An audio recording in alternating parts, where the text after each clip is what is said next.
Have you ever loved someone so much that even death couldn't break the bond?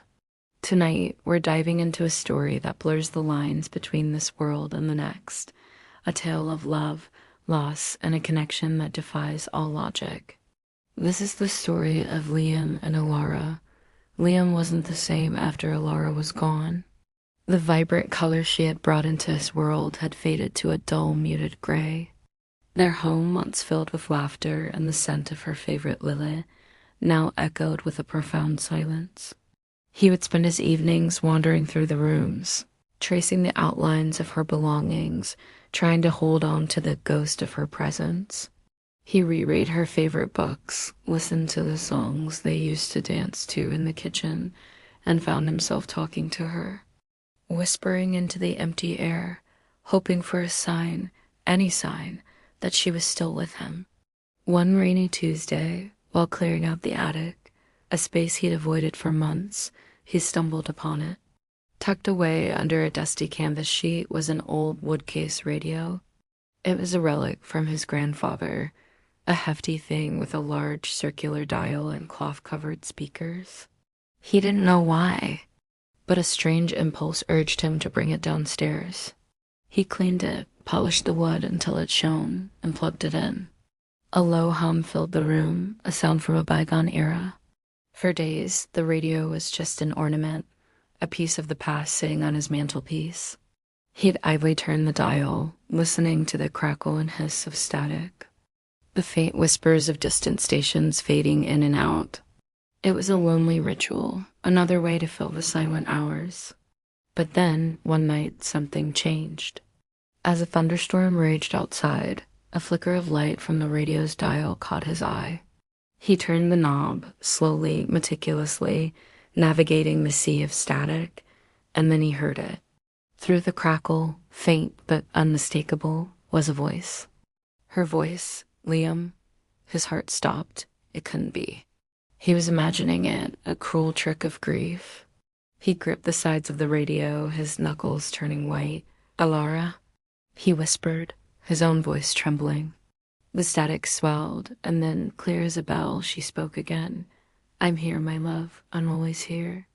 Tears streamed down Liam's face.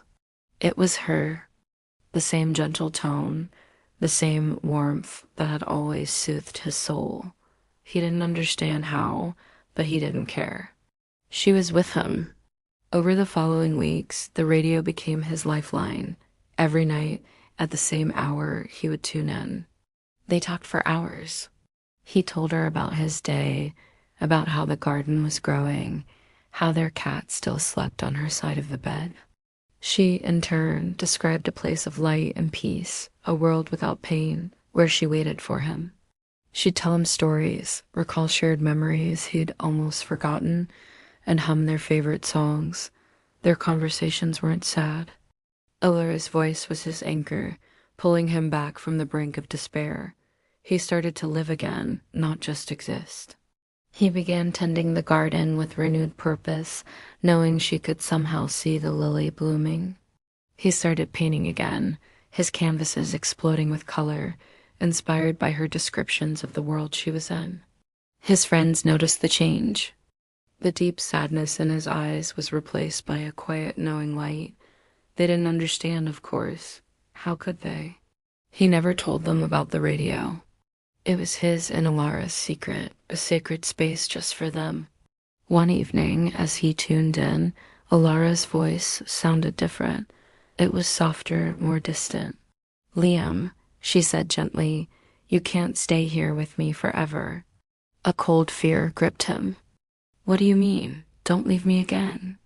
"I'm not leaving," she assured him, "but you have a life to live. A full, beautiful life.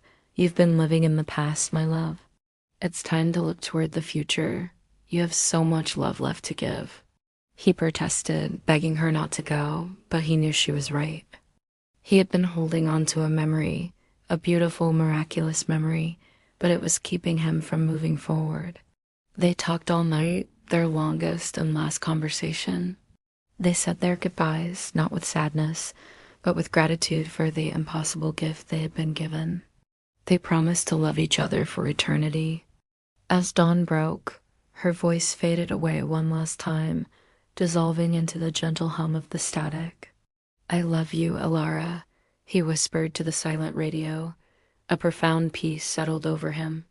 The next day, Liam took the old radio and carefully wrapped it in the canvas sheet. He carried it back to the attic and placed it gently in its corner. He didn't need it anymore.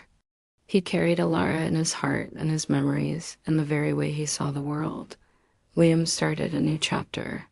He reconnected with friends, volunteered at a local art center for kids, and even found himself smiling at strangers again. He never forgot Elara. How could he? She was the love of his life. But he learned to carry her love not as a burden of grief, but as a source of strength. Sometimes, on quiet nights, he'd think he could hear her whisper on the wind, encouraging him, loving him. And he knew, without a doubt, that their connection was not bound by a dusty old radio, or even by life and death. It was a love that was truly and forever timeless. What do you think? Is it a story about a man's grief or something more? A true supernatural connection? Maybe some things are not meant to be explained, only felt. Love, in its purest form, might just be the one magic that's real in our world. Thanks for joining me on this journey tonight. If you were moved by Liam's story, don't forget to like, subscribe, and hit that notification bell for more tales that touch the heart and question the boundaries of our reality. Until next time.